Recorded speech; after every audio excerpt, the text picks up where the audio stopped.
আরেকটু ইন্ট্রোডিউস করাই দেই যে ব্যাপারটা কি, চাপ জিনিসটা কি তোমাকে আরো একবার ইন্ট্রোডিউস করা দিই, যেহেতু অনেকদিন আগে তোমার পড়ছো। চাপ ইকুয়াল হচ্ছে আমরা এটাকে পি প্রেসার ধরে লিখতে পারি, এবং আমরা হচ্ছে এটাকে এফ বাই এ লিখতে পারি। এফ হচ্ছে তোমাদের বল, বাই হচ্ছে ক্ষেত্রফল। সো এটাই হচ্ছে আমাদের মেইনলি সমীকরণ। অ্যান্ড এই যে ক্ষেত্রফল যে ব্যাপারটা আছে, এই ক্ষেত্রফল জিনিসটা কি,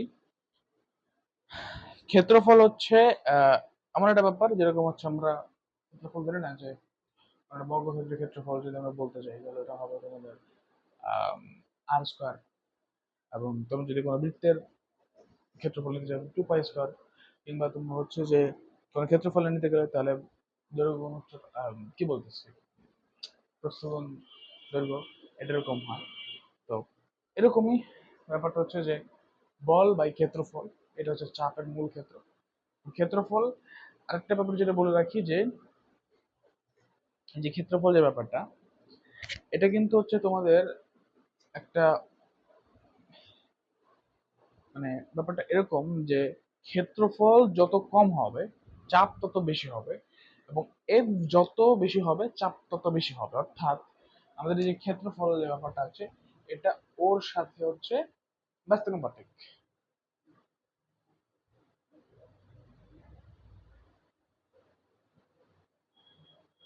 ব্যস্তানুপাতিক আর ওর সাথে অর্থাৎ বল ওর সাথে হচ্ছে সমানুপাতিক। ঠিক আছে, এটা হচ্ছে কনসেপ্টটা। এবং আরেকটা ব্যাপার হচ্ছে যে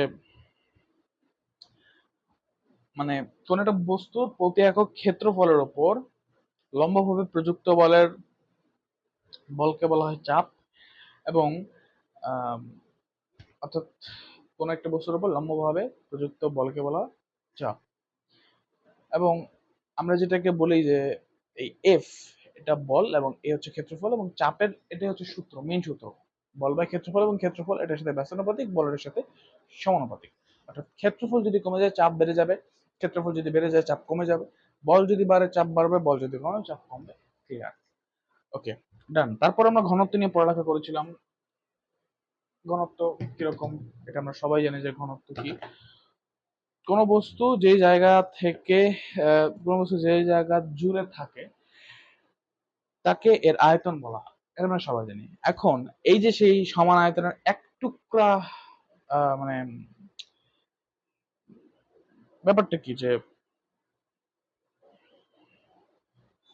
ঘনত্ব ব্যাপারটা হচ্ছে যে আমরা ধরো না যে কোন একটা জিনিস যদি একটা জায়গা জুড়ে থাকে সেটা হচ্ছে আয়তন। এখন সে আয়তনের থেকে ধরো না এক টুকরা কর্ক বা এক টুকরা হচ্ছে কাঠ আমি যদি পানির মধ্যে ছেড়ে দিই, পানিতে ছেড়ে দিই, তাহলে দেখবে ও পানি থেকে ভাসছে বা জল থেকে ভাসছে। কারণ কি? কারণ ওর ঘনত্ব পানির তুলনায় কম। অর্থাৎ ঘনত্ব এমন একটা ব্যাপার যে ওর হচ্ছে ডেন্সিটি বোঝায়। অর্থাৎ ও কতটা ভারী, মানে কি বলছে ভারী, কি মানে ও কতটা ডেন্স, অর্থাৎ কতটা ঘন, এটা বোঝায়। এটা হচ্ছে ঘনত্ব, density means this type of that.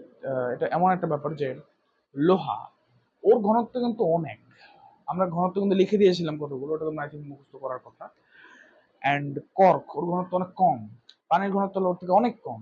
তাহলে সেক্ষেত্রে আমি একটা ব্যাপার বুঝো যে আমি যদি এখন লোহার উপরে পানি দিয়ে দিই, হ্যাঁ সিম্পল, এটা ধরো না যে এটা লোহার বড় একটা জিনিস, ওটার উপর পানি ঢেলে দিব, তখন ওই পানি লোহার উপরেই থাকবে, লোহার ভিতরে যেতে পারবে না, কারণ লোহার ঘনত্ব অনেক বেশি, লোহাকে ভেদ করতে পারবে না।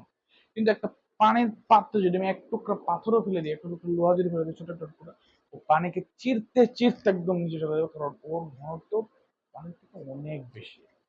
ইভেন আমরা মানুষের, আমাদের যে মানুষের ঘনত্ব পানি থেকে কম, দ্যাটস ওয়াই আমরা মারা গেলে ফুলে উঠি বা আমরা ভেসে থাকতে পারি পানির উপর। মানে মাথার সাথে কর্ক, কাঠ, ওরা কিন্তু পানির উপর ভেসে থাকে, ওদের ঘনত্ব পানির থেকে কম। ওর ঘনত্ব পানি থেকে মানে ও পানির থেকে কম ঘন, তাই ও পানির উপর ভেসে থাকতে পারে। That's the reasons. Okay, so এটা হচ্ছে ঘনত্বের কনসেপ্ট, এবং ঘনত্বকে আমরা হচ্ছে দ্বারা প্রকাশ করতে পারি। দ্যাট ইজ কল ঘনত্ব, যেটা আমরা দ্বারা প্রকাশ করতে পারি। এবং কে আমরা সূত্র লিখতে পারি, সেটা হচ্ছে এম বাই ভি। আমরা যেটা অঙ্ক করে ফেলেছিলাম, যে আমরাকে এটাকে আবার চাপকে আরেকটা ভাবে লিখতে পারি, সেটা হচ্ছে পি ইকুয়াল এইচ জি। তাহলে আমরা এখান থেকে অনেক কিছু বের করতে পারবো। এবং এটাকে যখন আমরা হচ্ছে যে এফ বাই এ লিখলাম, তাহলে এফ বাই এ লেখার সাথে সাথে এখানে একটা সলিউশন তোমাদের চলে আসে। That is kind of like that, যে পিভি অর্থাৎ পিভিজি বাই এ। এখন এইটাকে ভাঙলে দেখা যাবে যে তোমার এই সেও চলে আসছে, এটাই ঠিক আছে। এবং রর যে ব্যাপারটা ছিল এটা আমরা পড়েছিলাম, এবং হচ্ছে চাপের যেই মানে একক ঠেকক ওটা আমরা দেখেছিলাম, ঠিক আছে। এবং এই র থেকে আমরা এটা পেয়েছিলাম যে এই মতো আমরা দেখতে পাচ্ছি হচ্ছে র বি, অর্থাৎ আমাদের যদি ঘনত্ব দেওয়া থাকে, আমরা যদি ওই ভি অর্থাৎ আয়তন দেওয়া থাকে, তাহলে আমরা ইজিলি ভর বের করতে পারবো, ঠিক আছে। এটা আমরা দেখেছি। অ্যান্ড তারপরে আজকে আমরা দেখবো প্যাসকেলের সূত্র, one of kind most important things in your life of science student, কারণ এটা অনেক অনেক অনেক অনেক বেশি ইম্পর্টেন্ট, ঠিক আছে। প্যাসকেলের সূত্র খুব বেশি ইম্পর্টেন্ট।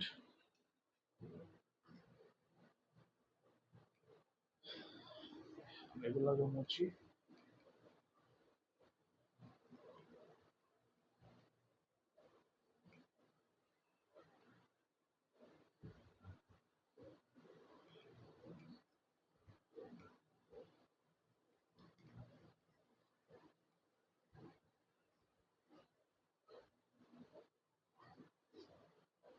ওকে, সো এখন আমরা যেটা পড়বো সেটা হচ্ছে প্যাসকেলের সূত্র।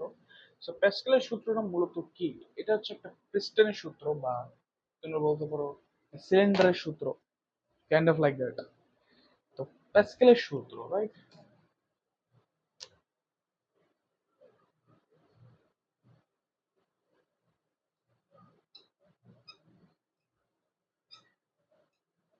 প্যাসকেলের সূত্র, এই প্যাসকেলের সূত্র ব্যাপারটা কি, কনসেপ্টটা কি আমাদের বুঝতে হবে আগে। প্যাসকেলের সূত্র হচ্ছে এমন একটা ব্যাপার যে ধরো আম, কোন একটা প্রেশার, ধরো না এই যে দুটো সিলিন্ডার আছে, ও হচ্ছে বড় একটা সিলিন্ডার, এটা দুইটা ধরনের একটা সিলিন্ডার, ওটা বড় সিলিন্ডার, ওটা ছোট সিলিন্ডার। এখন আমি যদি ওইকে এই ধরনের আমাদের মাঝখানে একটা পাইপ লাগানো আছে, ঠিক আছে, পাইপ লাগানো আছে, আমি যদি ওইখানে প্রেশার দিয়ে ভাবে, তাহলে ও কিন্তু এবার উপর উঠে যাবে, মানে এটা এভাবে উপর উঠে যাবে, বা এই দুটো একসাথে উপর উঠে যাবে, ঠিক আছে।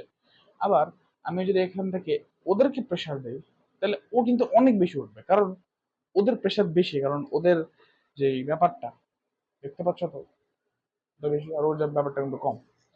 এটাই কনসেপ্ট, এর বেশি প্যাসকেলের সূত্র কোনো কনসেপ্ট নাই।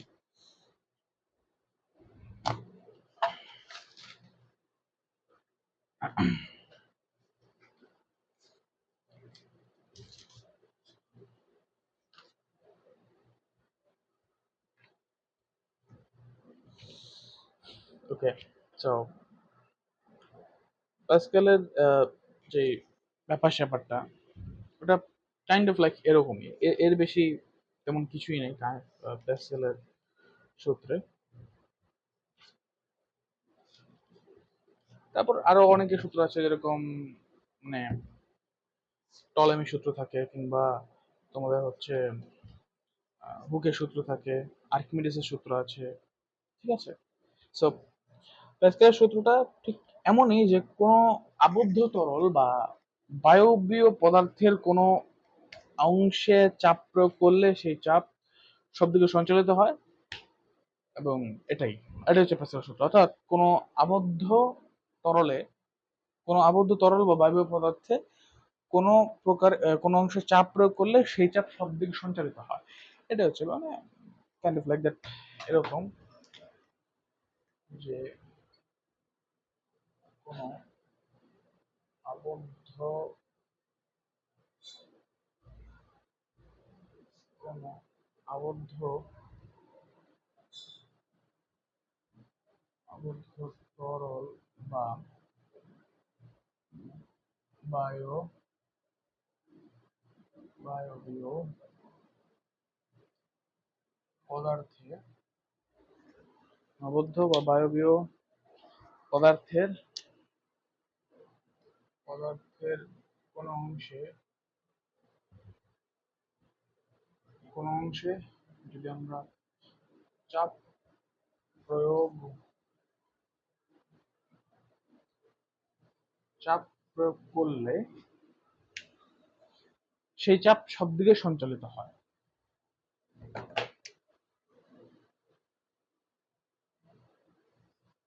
সেই চাপ সব দিকে সঞ্চালিত হয়।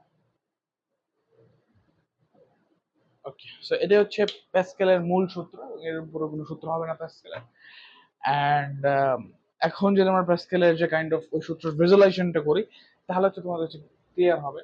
নাহলে এটা দেখে তোমরা কখনো ক্লিয়ার হবে না। ঠিক আছে?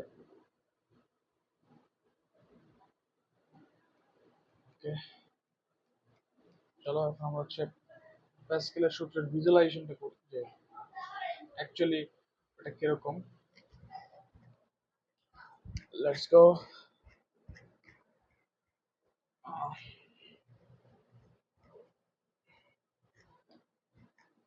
ওকে,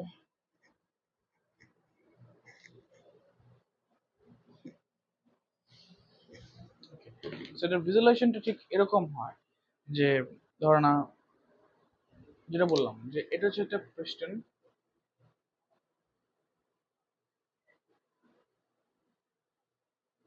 একটা পিস্টন,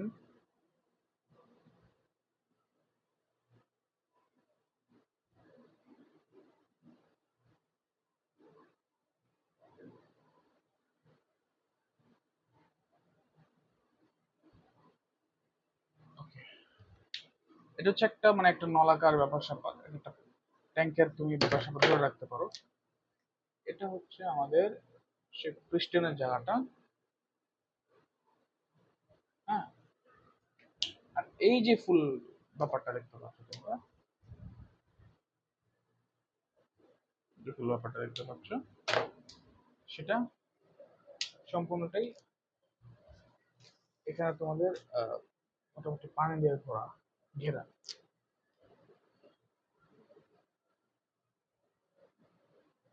আজকের ক্লাসে আমরা কিন্তু কোনো হচ্ছে ম্যাথ সলিউশন করবো না, আমরা একদম হচ্ছে আজকে বেসিক ফুল ক্লিয়ার করবো, তারপর আমরা আগামী ক্লাসে ম্যাথ ক্লিয়ার করবো।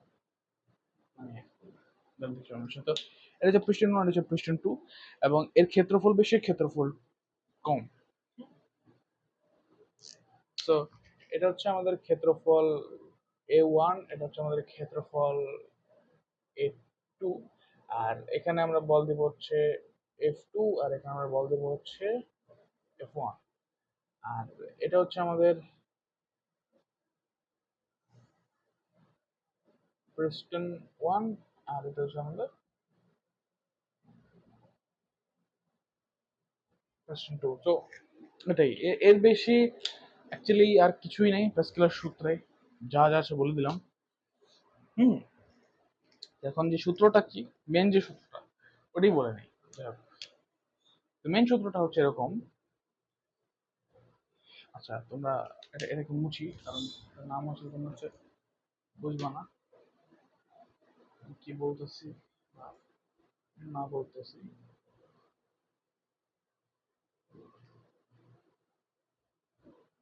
আমি এতটুকু মুছে দিলাম। এখানে আমরা লিখতে পারি, এটা হবে তোমাদের F2 by F1 equal F2 by A1 equal হচ্ছে L1 বাই L2। অর্থাৎ বল ক্ষেত্রফল এটা হচ্ছে ওই কতটুকু হলো, অর্থাৎ আমরা বল ক্ষেত্রফলকে সমানুপাতিক ধরতে পারি, এবং এটা হচ্ছে আমাদের এর অর্থাৎ যে দৈর্ঘ্য, ওকে আমরা ব্যস্তানুপাতিক ধরতে পারি। এটা হচ্ছে আমাদের মূল সূত্র। আরেকটা সূত্র হবে, সেটা হচ্ছে আমাদের W1 ইকুয়াল FL1, এবং W2 ইকুয়াল হচ্ছে তোমাদের FL2। রাইট? ওকে,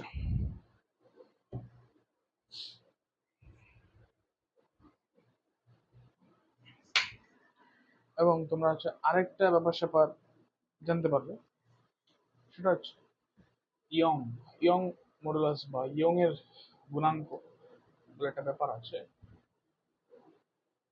আরে, মশা এখানে কি করছে? যাক, এটা ওটা ব্যাপার না। মশা আসবে, মশা তো জীবন আছে।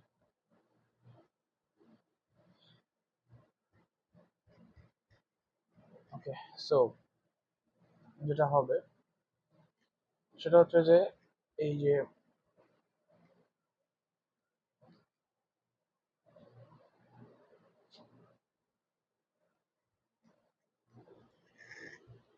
এটা হচ্ছে তোমাদের ইয়ং মডুলাস, ঠিক আছে, ইয়ং এর গুণাঙ্ক যেটাকে বলা হয় আমরা,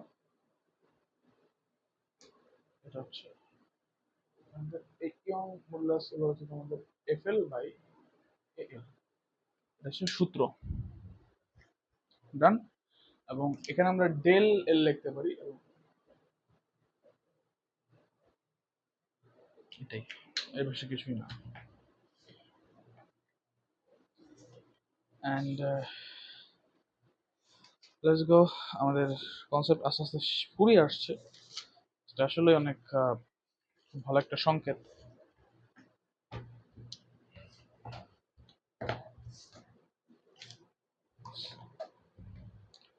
এরপরে আমরা যেটা পড়বো সেটা হচ্ছে টরেসিলের পরীক্ষা বা টরেসিলের যে ব্যাপারটা আছে ওটা। টরেসিলের পরীক্ষা কিন্তু খুবই ইম্পর্টেন্ট, ঠিক আছে, এবং ওর ব্যাপারটা কিন্তু মারাত্মক।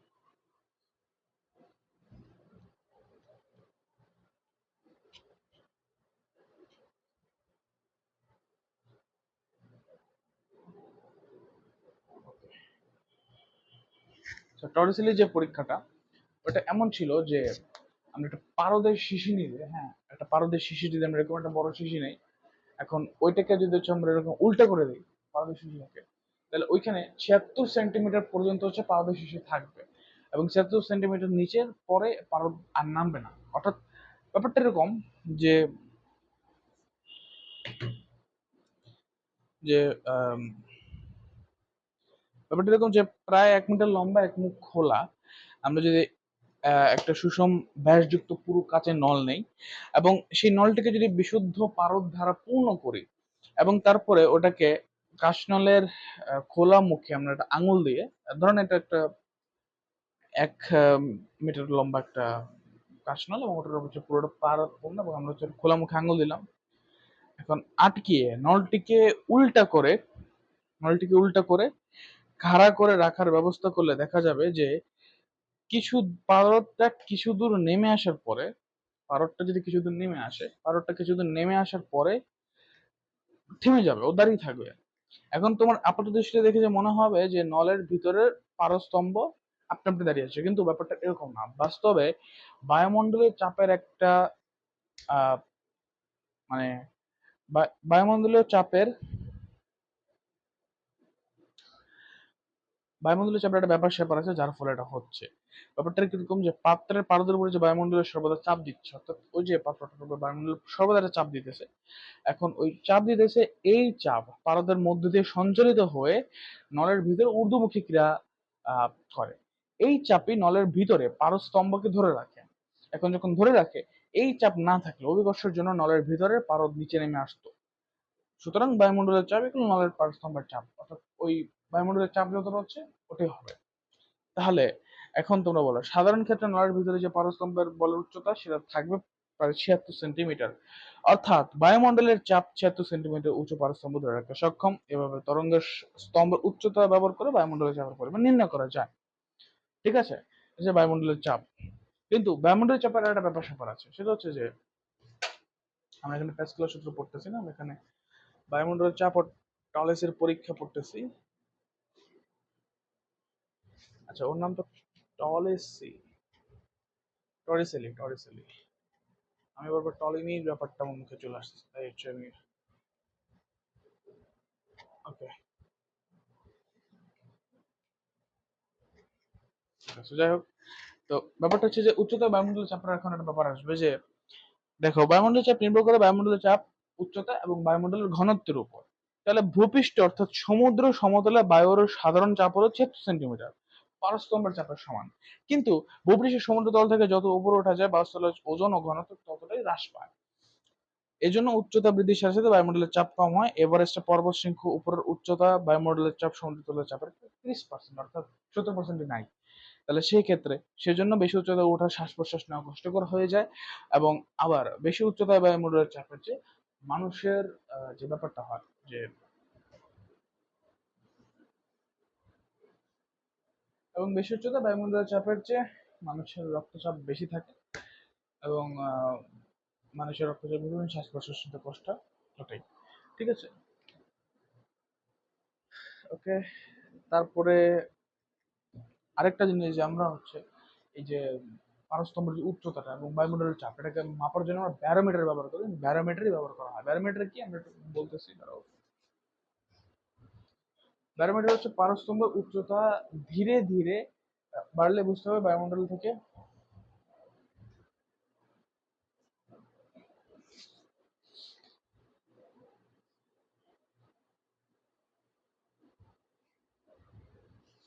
ব্যারোমিটারের মাধ্যমে আমরা হচ্ছে মাপি এটা। তাহলে এবার প্রবাহী চাপ ও প্লাবতা নিয়ে কিছু কথা আছে। দেখো, প্রবাহী চাপটা এমন যে কোন তলের স্থির অবস্থা থেকে কোন তলের স্থির অবস্থা থেকে প্রবাহিতার প্রতি একক প্রবাহিতার প্রতি একক ক্ষেত্রফলে লম্বভাবে যে বল প্রয়োগ করে তার মানকে প্রবাহীর চাপ বলে। এবং যদি একটি তলের ক্ষেত্রে এ এবং প্রবাহী কর্তৃক লম্বভাবে প্রযুক্ত বল এফ হয়, তাহলে চাপ ইকুয়াল হবে হচ্ছে তোমাদের পি ইকুয়াল এফ বাই এ, অর্থাৎ এটা হবে তোমাদের পি ইকুয়াল এফ বাই এ, যেটা আমরা বলেছিলাম। এটা প্রবাহী চাপের একটা ব্যাপার স্যাপার। তারপরে প্লবতাটা কি, ঠিক আছে না? যে প্লবতাটা কি হয়, প্লবতাটা এরকম হয় যে পরিপূর্ণ একটি কলসিকে পানির মধ্যে যদি আমরা হচ্ছে সরানো যত সহজ, পানিতে না রেখে সরানো তত সহজ না। পানির মধ্যে ডুবন্ত অবস্থায় কলসিটির বেশ হালকা মনে হয়, কারণ কলসিটির উপর ঊর্ধ্বমুখী বল কাজ করে, অর্থাৎ আহ, মানে পানির ভিতরে যখন কলসিটাকে দিয়ে দেয়, তখন ওর ভিতরে যে বাষ্পটা আছে ও সবসময় উপরে উঠতে চায়, এবং ওর একটা ঊর্ধ্বমুখী বল ক্রিয়া কাজ করে, এবং ওই ঊর্ধ্বমুখী বলের ক্রিয়ার ফলে আমরা হচ্ছে ওই যে ওই কলসিকে নাড়ানো অনেক কষ্টকর হয়ে যায়। এই পানির নিচে হচ্ছে প্লবতার ব্যাপার স্যাপার। তো প্লবতার মান তরলের মধ্যে কোনো কঠিন বস্তুকে, এখন প্লবতার মান হচ্ছে বস্তু নিমজ্জিত অংশ কর্তৃক অপসারিত তরল বা বায়বীয় পদার্থের ওজনের সমান, অর্থাৎ প্লবতার মান যেটা হবে এটা খুব ইম্পর্টেন্ট, খুবই খুবই বেশি ইম্পর্টেন্ট। হ্যাঁ, তো প্লবতার মান হবে, প্লবতার মান বস্তুর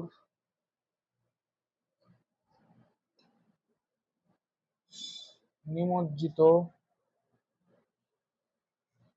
অংশ কর্তৃক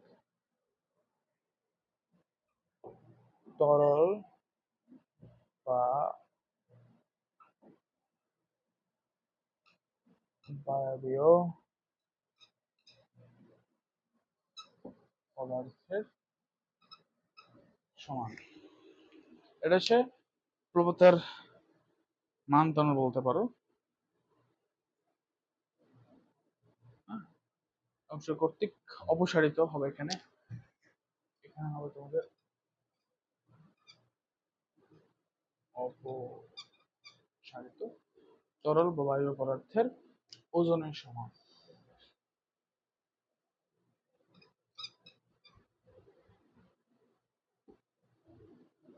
ডান, এটা হচ্ছে প্লবতার মান ব্যাপারটা। সুতরাং আমরা লিখতে পারি যে H equal H2 minus H1 হচ্ছে প্লবতা। ঠিক আছে, এখন বস্তুর ভাষণ নিমজ্জন তোমরা পড়তে পারো বই থেকে। এরপর আসলে আর্কিমিডিসের সূত্র, যেটা আসলে অনেক অনেক বেশি ইম্পর্টেন্ট। আর্কিমিডিসের সূত্র তোমাদেরকে এভাবে বুঝিয়ে দিতে পারবো যে আমাদের প্রত্যেক জীবনে, হ্যাঁ, অভিজ্ঞতা থেকে দেখতে পাই যে কোনো কঠিন বস্তুকে পানিতে ডুবলে হালকা বলে মনে হয়। কেন? কারণটা কি? এর কারণ বস্তুর, ডুবন্ত বস্তুর উপর একটা ঊর্ধ্বমুখী বল বা প্রবণতা কাজ করে। এখন দেখো, খ্রিস্টপূর্ব 3য় শতাব্দীর গ্রিক দার্শনিক আর্কিমিডিস আবিষ্কার করেন যে কোনো বস্তু স্থির তরল অথবা বায়বীয় পদার্থের আংশিক বা সম্পূর্ণ ডুবলে বস্তুটির কিছু ওজন হ্রাস পায়। এই হারানো ওজন বস্তুটি দ্বারা অপসারিত তরল বা বায়বীয় পদার্থের ওজনের সমান, যেটা আমরা এখানে লিখেছি। এটা হচ্ছে প্লবতার মান বা আর্কিমিডিসের সূত্র, যে বস্তুর নিমজ্জিত অংশ কর্তৃক অপসারিত তরল বা বায়বীয় পদার্থের ওজনের সমান প্লবতার মান, বা ওই যে আমি যে বস্তুটাকে হালকা বলে মনে হয় বা বস্তুটার কিছু ওজন হারায় বলে মনে হয়, ওই হারানো ওজনটাই বস্তুর এই নিমজ্জিত অংশ কর্তৃক অপসারিত তরল বা বায়বীয় পদার্থের ওজনের সমান। এটাই আর্কিমিডিসের সূত্র, এর বেশি কিছুই না। তারপর যেটা থাকবে তোমাদের পীড়ন ও বিকৃতি। It's kind of really a tough question, পীড়ন বিকৃতি, ঠিক আছে? কারণ পীড়ন বিকৃতি নিয়ে তোমাদের মাথা ঘোরাবে। এবং পদার্থের প্লাজমা অবস্থা আছে তোমাদের, যেটা ঠিক আছে। তো পীড়ন বিকৃতি, পীড়ন বিকৃতির ক্ষেত্রে হুকের একটা সূত্র আছে, সেটা হচ্ছে যে সিরিজ স্থাপক সীমার মধ্যে পীড়ন বিকৃতির সমানুপাতিক হবে। পীড়ন কি? সাধারণ অঙ্কন থেকে আমরা যেটা জানি যে একটা রাস্তা, একটা রাবারের ফিতা টানলে তার দৈর্ঘ্য বেড়ে যায়, স্বাভাবিক। এখন আবার টান ছেড়ে দিলে পুনরায় পূর্বের দিকে ফিরে আসে, ফিরে পেতে চেষ্টা করে। এখানে টানা অর্থ বল প্রয়োগ করা বা দৈর্ঘ্য বৃদ্ধি বা দৈর্ঘ্য বেড়ে যাওয়া, অর্থাৎ বিকৃতি হওয়া। মূলত যখনই বস্তু বিকৃতি হয় তখনই বস্তুর ভিতরে একটি বাধাদানকারী বলের সৃষ্টি হয়, এই জন্য পূর্বের অবস্থায় ফিরে আসতে সচেষ্ট হয়। হুম। বাহ্যিক বল প্রয়োগ করার জন্য কোনো বস্তুর আকার বা আয়তনের উপর উভয়ের পরিবর্তনের চেষ্টা করলে যে ধর্মের জন্য বস্তুর এই প্রচেষ্টাকে বাধা দেয়, এই বল অপসারিত হলে বস্তু তার পূর্বের আকার বা আয়তনে ফিরে পায়, সেই ধর্মকে স্থিতিস্থাপকতা বলে। অর্থ কি? বাহ্যিক বল প্রয়োগ করে কোনো বস্তুর আয়তন বা আকার বা উভয়ের পরিবর্তনের চেষ্টা করলে সে ধর্মের জন্য বস্তুটি এই প্রচেষ্টাকে বাধা দেয়, যে ধর্মের জন্য বস্তুর প্রচেষ্টাকে বাধা দেয়, এবং বল অপসারিত হলে বস্তু তার পূর্বের আকার বা আয়তনে ফিরে পায়, সেই ধর্মকে স্থিতিস্থাপকতা বলে। অর্থাৎ সিম্পল, এই ধরুন এটা রাবার, আমি ওনাকে টান দিছি, ও টান দেওয়ার পরে এটা একটা ধরনের এতখানি চলে আসছে, এতখানি চলে আসছে, আমি ওকে টান দিয়েছি, ওর বিকৃত করে ফেলছে, ও কিন্তু এখন বিকৃত, ও বড় হয়ে গেছে আগের থেকে, ওর দৈর্ঘ্য বেড়ে গেছে, এখন ওর আয়তন আকার দুটোই বৃদ্ধি পাচ্ছে। এখন দেখো, ও, আমি ওকে যদি ছেড়ে দিই আস্তে আস্তে এখানে চলে যাবে, ও চাইবে যে আমি এখানে চলে যেতে, অথবা পূর্ণটা পারবে না, বাট এতটুকু হলেও যাইতে পারবে। কারণ কি? কারণ ওর ভিতরে স্থিতিস্থাপকতা, অর্থাৎ একটা বাধা দানকারী বল আছে, যার জন্য আমাকে বাধা দিতেছে যে আমার টানতে প্রেশার দেওয়া লাগতেছে। আমি যদি বাধা না দিতে, আমি প্রেশার দেওয়া লাগতো না, আস্তে এমনি ঝুলে পড়ছে। কিন্তু ওর ভিতরে বাধা আছে বলে আমাকে প্রেশার দিয়েছে, এবং বড় হচ্ছে, এবং দৈর্ঘ্য বৃদ্ধি পাচ্ছে, আয়তন আকার সব বৃদ্ধি পাচ্ছে, এবং যখন আমি ছেড়ে দিচ্ছি পূর্ব অবস্থানে ফিরে যাচ্ছে, এটাই স্থিতিস্থাপকতা ধর্ম। এবং এই স্থিতিস্থাপকতা ধর্মের জন্যই হচ্ছে এভাবে করে। তাহলে বিকৃতি কি এবং স্থিতিস্থাপকতা কি আমরা পড়ে ফেললাম। এখন এই যে আম, স্থিতিস্থাপকতা, যেই সব পদার্থের এই ধর্ম আছে তাদের স্থিতিস্থাপক পদার্থ বলে, এবং তবে বলের একটি সীমা আছে, যার বেশি বল প্রয়োগ করলে বস্তু তার আকারে ফিরে যায় না, এতে স্থিতিস্থাপকতার সীমা বলে। অর্থাৎ রাবারকে যদি আমরা টানতে থাকি, ও একটা পর্যায়ে টান দিলে ছিঁড়বে না, বাট ও আর আকারে ফিরে যেতে পারবে, মানে লম্বা হয়ে যাবে, ঢিলা হয়ে যাবে। ওটাই হচ্ছে তোমাদের স্থিতিস্থাপকতা সীমা। যখন স্থিতিস্থাপক বস্তুর উপর বাহ্যিক বল প্রয়োগ করা হয় তখন বস্তুর অণুগুলো পরস্পর থেকে সরে যায়, তার ফলে বস্তুর দৈর্ঘ্য বা আয়তন আকৃতির পরিবর্তন ঘটে, রাইট? একক দৈর্ঘ্য বা একক আয়তনে এই পরিবর্তনকে বিকৃতি বলে, যেটা বললাম। এখন বাহ্যিক বলের প্রভাবে বস্তুর মধ্যে বিকৃতি সৃষ্টি হলে স্থিতিস্থাপকের জন্য বস্তুর ভিতরে একটি প্রতিরোধ বলের উদ্ভব হয়। এই প্রতিরোধ বল বাহ্যিক বলের বাধা দানের প্রচেষ্টা করে, যেটা বললাম। এখন বস্তুর ভিতরে একক ক্ষেত্রফলে লম্বভাবে উক্ত এই প্রতিরোধকারী বলকে পীড়ন বলে। অর্থাৎ আমি যাকে টান দিয়েছি, এখন যে বড় হয়েছে, এই যে এটা বাধাদানকারী বল প্রেশার করতেছে না, যে আগে আস্তে চলেই যাবে, অবস্থানে চলে যাবে, এটা হচ্ছে পীড়ন। এটাই পীড়ন। এবং হুকের সূত্র অনুসারে হচ্ছে তোমাদের সিরিজ স্থাপক সীমার মধ্যে পীড়ন বিকৃতির সমানুপাতিক। অর্থাৎ সিরিজ স্থাপক সীমার মধ্যে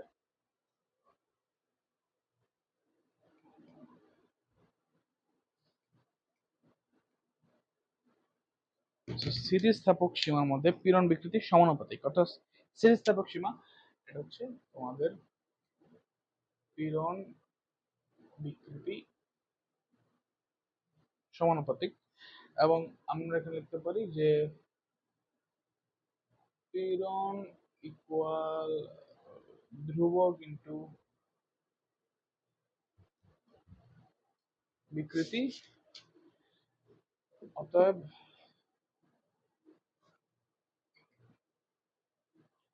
পীড়ন বাই বিকৃতি ইকুয়াল হচ্ছে তোমাদের